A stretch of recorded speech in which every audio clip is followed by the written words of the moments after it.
नमस्कार दोस्तों, Abhishek Kumar Gupta ji YouTube channel पे आपका स्वागत है। बिहार बोर्ड मैट्रिक परीक्षा 2000 साइंस। तो चलते हैं प्रश्न की ओर। निम्न में किसे रासायनिक दूत कहा जाता है? तो इसका आंसर हो जाएगा ऑप्शन नंबर डी, हार्मोन। अगले प्रश्न की ओर। पौधे में उत्सर्जी पदार्थ निम्न में से कौन है? तो इसका आंसर हो जाएगा ऑप्शन नंबर डी, इनमें से सभी। अगले क्वेश्चन की ओर। मानव हृदय में कोष्ठों की संख्या होती है।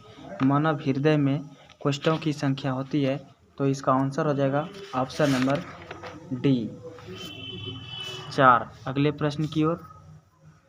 निम्न में से कौन हेटेरोक्राइन ग्रंथि है? निम्न में से कौन हेटेरोक्राइन ग्रंथि है? तो इसका आंसर हो जाएगा ऑप्शन नंबर सी, वृषण। अगले क्वेश्चन की ओर। पौधे में गैसों का आदान प्रदान होता है। पौधे में गैसों का आदान प्रदान होता है, तो इसका आंसर हो जाएगा ऑप्शन नंबर बी, रंध्र से। अगले क्वेश्चन की ओर। निम्नलिखित में कौन पुरुष हार्मोन है? निम्नलिखित में कौन पुरुष हार्मोन है? तो इसका आंसर हो जाएगा ऑप्शन नंबर सी, टेस्टोस्टेरोन। अगले क्वेश्चन की ओर। किण्वन क्रिया पाई जाती है। किण्वन क्रिया पाई जाती है, तो इसका आंसर हो जाएगा ऑप्शन नंबर डी, इनमें से सभी। अगले प्रश्न की ओर। प्रकाश संश्लेषण होता है। प्रकाश संश्लेषण होता है, तो इसका आंसर हो जाएगा ऑप्शन नंबर एक, दिन में। अगले प्रश्न की ओर।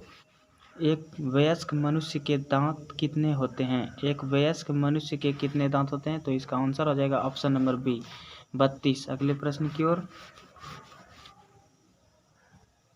मस्तिष्क उत्तरदायी है। मस्तिष्क उत्तरदायी है, तो इसका आंसर हो जाएगा ऑप्शन नंबर डी, इनमें से सभी।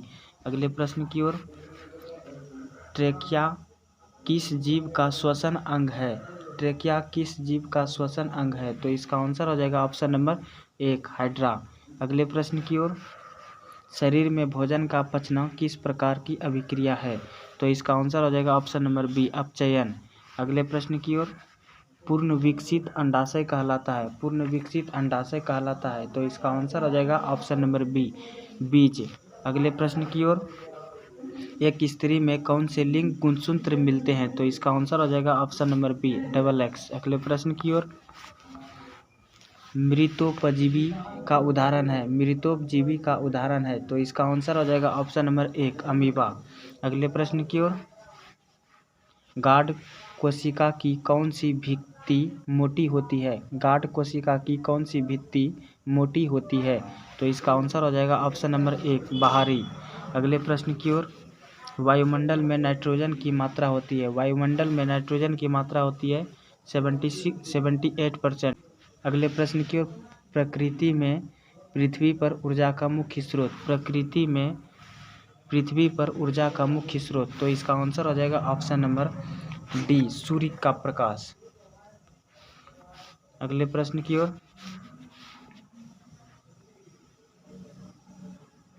द ओरिजिन ऑफ स्पीसीज नामक पुस्तक किसने लिखी? तो इसका आंसर हो जाएगा ऑप्शन नंबर बी, डार्विन ने। अगले प्रश्न की ओर। ओजोन के अणु में ऑक्सीजन की परमाणु संख्या होती है। ओजोन के अणु में ऑक्सीजन की परमाणु संख्या होती है, तो इसका आंसर हो जाएगा ऑप्शन नंबर सी, 3। अगले प्रश्न की ओर। पौधे में प्रकाश संश्लेषण का स्थान है। पौधे में प्रकाश संश्लेषण का स्थान है, तो इसका आंसर हो जाएगा ऑप्शन नंबर बी, क्लोरोप्लास्ट।